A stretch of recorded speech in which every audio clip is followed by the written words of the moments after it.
la deuxième phase, c'est le calcul du champ électrostatique. Parfois, il y a des gens qui choisissent le système de coordonnées dès le départ. Moi, je ne vais pas le choisir, mais en même temps, c'est suivant Z, je vais choisir le système de coordonnées qui est C memory. Et donc, voilà, O, c'est ça, mais le point M. Et donc, qu'est-ce qu'on a dit? On va choisir un élément de longueur d'L, arbitraire. Et donc, ce d'L, la distance qui le sépare au point M, c'est le petit r. Et c'est là, c'est le grand R. Donc, c'est ça. Un petit d'L avec la distance c'est R.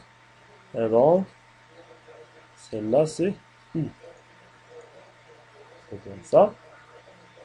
Donc, si j'allonge ça, donc c'est ça. U. Voilà, c'est bien. Donc, DL, qu'est-ce qui est égal? DL, l'écriture de DL. C'est ça les exemples. Il faut savoir écrire ce petit DL. Donc, DL, c'est un élément de longueur de la spire. Donc, c'est un élément de longueur de la spire. Donc, celle-là, c'est D de tête. Pour décrire ce DL, il faut avoir une petite variation de θ. C'est ça. Donc, pour avoir ce DL sur la spire, il faut tourner avec une petite valeur de dθ, c'est-à-dire dθ. Et donc, l'arc d'L, c'est un arc. Ici, c'est un arc. Ici, c'est un arc. Donc, l'arc de L, elle est égale à la distance qui le sépare de où? Elle est égale, donc, c'est R. Donc, c'est la longueur de l'arc, R, D, de tête. Donc, c'est R. Donc, le champ E, DE créé par ce DL, on a écrit qu'il est égal à DL, à D de Q qui est égal à lambda DL. Donc, c'est pour, donc, il est égal, on a dit, il est égal à D de Q sur 4 pi epsilon 0, Q sur R carré. Avec le R, c'est celle-là. Donc, D de Q, donc, je vais passer là, D de Q égale lambda D de L sur 4 pi epsilon 0 pi sur R carré. Lambda est supposé constante. DL, je vais la remplacer, c'est R de θ. Donc, c'est lambda R sur 4 pi epsilon 0 dθ sur R carré fois I. Ça reste à intégrer sur le DE pour trouver le O. Nous avons quelque chose que DEM est suivant EZ. EM égale à EZ. C'est bon. Et donc, D de EM égale à D de EM, EZ. Et donc, pour trouver ce D de EM, il faut, pour donc D de EM égale DE, je vais utiliser cette astuce, D de EM, donc scalaire, donc je peux laisser ça, donc D de EM scalaire EZ. Donc, si je fais ici scalaire EZ, je vais scalaire EZ. Donc, EZ scalaire EZ est égal à 1, donc égal au module DE. C'est ça. Donc ce DE, je vais faire le produit scalaire par EZ, et donc pour trouver 2 de E. et l'intégrer pour trouver le E, M que je cherche. Et donc, qu'est-ce qu'on a dit? Donc, le DE M égale à DE M scalaire Z, elle est égale à R lambda sur 4 pi epsilon 0 d de θ sur petit r carré U scalaire EZ. Ça reste à calculer ce U scalaire Z. Bon.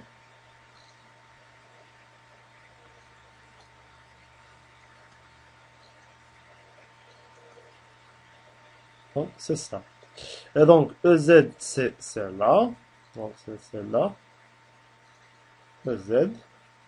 Si je note ici l'angle, c'est petit alpha, alors c'est petit alpha. Et donc, U scalaire EZ, c'est quoi? C'est le cos, c'est-à-dire le cosinus de alpha. Donc, EZ, U scalaire EZ est égal à cosinus alpha par définition. U est un vecteur unitaire, EZ est un vecteur unitaire. Donc, le U scalaire EZ, c'est cosinus alpha, et cosinus l'angle qui les sépare. Donc, c'est égal à cosinus alpha. Donc, c'est R lambda sur 4 pi epsilon 0 d θ sur R carré cosinus alpha. C'est bien. D de E, M. C'est bien ça. Donc, pour intégrer, donc EM, elle est égale à l'intégrale de tout ça. Donc, EM égale, tout ça, elle est constant. Donc, R lambda sur 4 pi epsilon 0 l'intégrale de dθ sur R carré cosinus alpha. Donc, c'est bien ça. Il faut, dans ce stade, déterminer la relation entre θ, R et alpha et savoir les variables. Bon, suivant la distribution, il faut savoir qu'est-ce qu'on a. Donc, les variables. Donc, θ, c'est une variable, car si je change de L, ça change la valeur de θ, qui varie de 0 à 2 pi. Et donc, R, si je change la position de L, R, est-ce qu'elle va rester constante ou il va varier? Bon, apparaît, donc, R, elle va être fixe. Pourquoi? Parce que M est fixe, c'est-à-dire la distance OM qui est égale, la distance OM qui est égale à une valeur Z, elle va rester constante, c'est-à-dire le point M, parce que je calcule le champ électrostatique, on a un point M qui est constant. Et donc le R, elle est égale, donc R est égal à la racine de R carré plus Z carré. Donc le petit r est bien, bel et bien est fixe. Donc le alpha, elle est le cosinus alpha égal à ce R, c'est-à-dire le Z, le petit z sur le R. Et donc c'est bien. À ce stade, θ est variable, R c'est constante et le alpha est constant. Donc je peux sortir ce alpha et le petit r parce que ce sont des variables, ce sont des paramètres qui sont constants. La seule variable c'est le dθ. Donc je vais dessiner un petit. Donc je vais faire sortir avant ça R lambda sur 4 pi epsilon 0 cos alpha sur R carré l'intégrale de d dθ E en n. Et savoir le θ, quoi, les bornes de l'intégration de θ. Donc qu'est-ce qu'on a dit? Je vais redessiner un petit peu le truc. Donc c'est ça.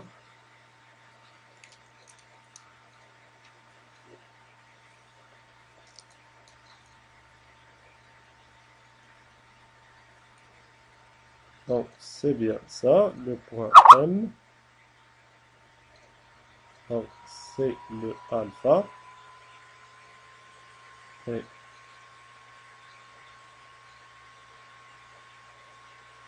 d θ. Celle-là, c'est R. Celle-là, c'est Z. Et grand R. Donc, le cosinus de alpha, c'est égal à Z sur petit r.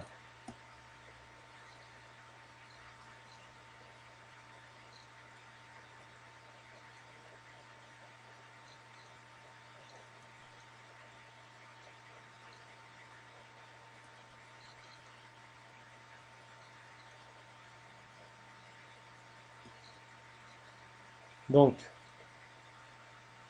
E M, c'est toujours lambda R sur 4 pi epsilon 0.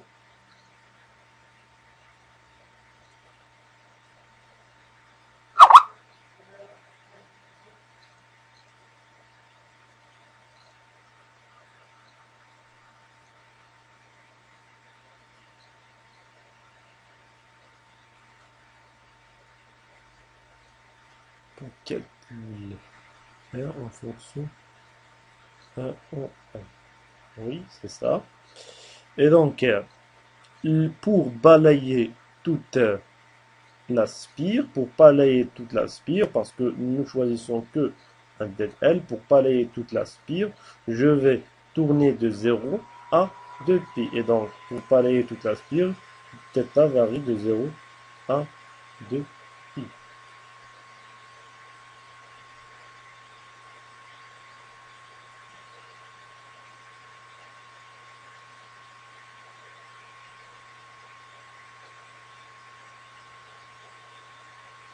Donc, 0 de pi, ça sort de pi, donc c'est lambda r sur 2 epsilon 0. On a z sur r à la puissance 3 e m.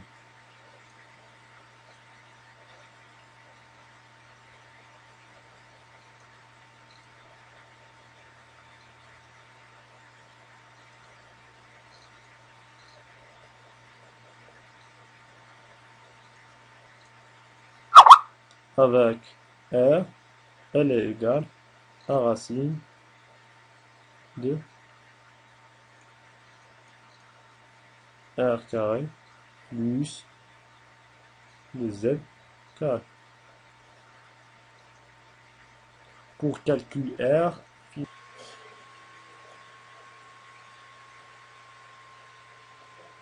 donc le e en m, c'est lambda r sur 2 epsilon 0, z, r à la puissance 3, c'est z carré plus r carré à la puissance 3 demi e z. Ce terme ne dépend pas de z, et ce terme qui dépend de z. Et donc, c'est bel et bien m est une fonction de ez. Remarque, e, z, e pour z égale à 0, c'est e dans le point O.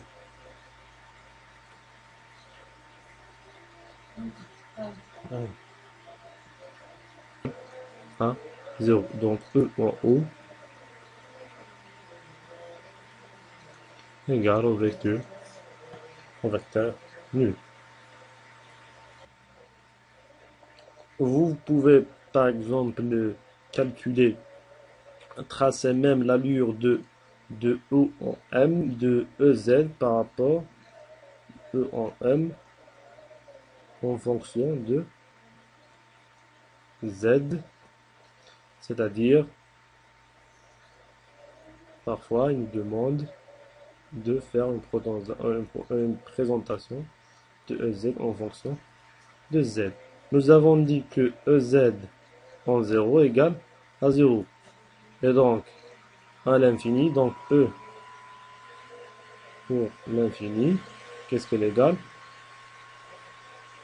Il tend vers. Donc, je vais revenir. Donc, Z pour ça, c'est constante. Pour donc la limite pour EZ quand Z tend vers l'infini. Pour celle-là, c'est Z carré sur Z carré à la puissance 3 demi. C'est Z à la puissance 3. Donc Z sur Z. Donc c'est ça. Donc EZ équivalent à. Donc on l'infini. On l'infini pour l'équivalence. Donc, en infini, et EZ, en infini, Z est équivalent à 1 sur Z carré, qui tend vers 0. Donc, E à l'infini tend vers 0. Donc, 0 pour le plus, et 0 pour en moins l'infini, c'est 0 moins. Et donc, l'équation, elle va passer par un maximum, c'est-à-dire, il va passer par un maximum et il va retourner en 0. Et de la même chose, il va retourner avec un minimum. Et là, celle-là, désolé pour cette présentation. Oui, c'est ça Aaron. Je vais la réécrire. Donc celle-là.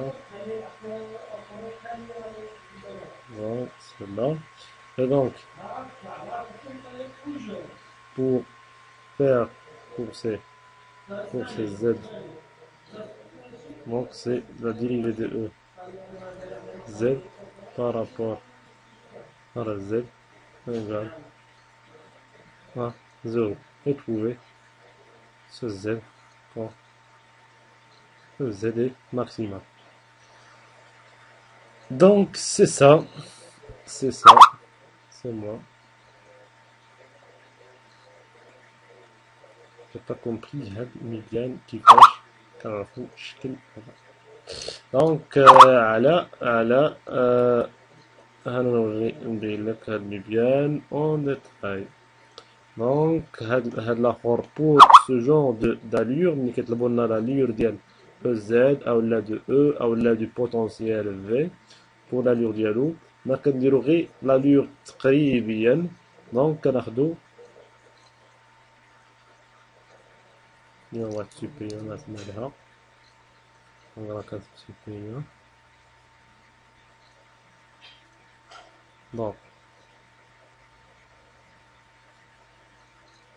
Donc c'est ça l'axe de Z, c'est-à-dire le variable. Donc ça, c'est l'axe de E, Z. Donc, j'ai dit que E en 0, en Z égale à 0, égale à 0. Donc ce point. C'est bien. Donc ce point égale à 0. C'est bien le premier point. Donc, premier, E pour Z égale à 0, c'est égal à 0.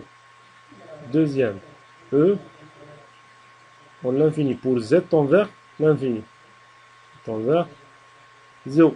Donc, il va commencer de 0, il va retourner à 0. Et donc, il va passer par un maximum.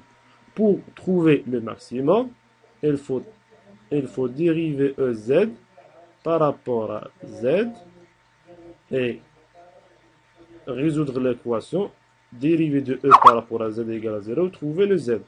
Donc, ici, si je donne ici, ça le Z, pour Z égale 1 au maximum, pour un maximum, donc c'est ça l'asymptote. Donc, elle est décroissante.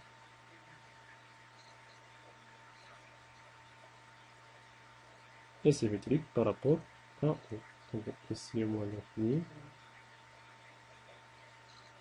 Parce que nous sachons que E 2 moins Z égale moins ZC. C'est une fonction interne.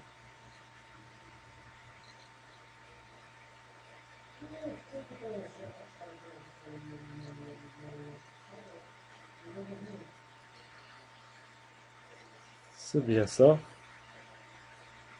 E max. C'est ça. Z pour E max. Alors, شوية فهمتي؟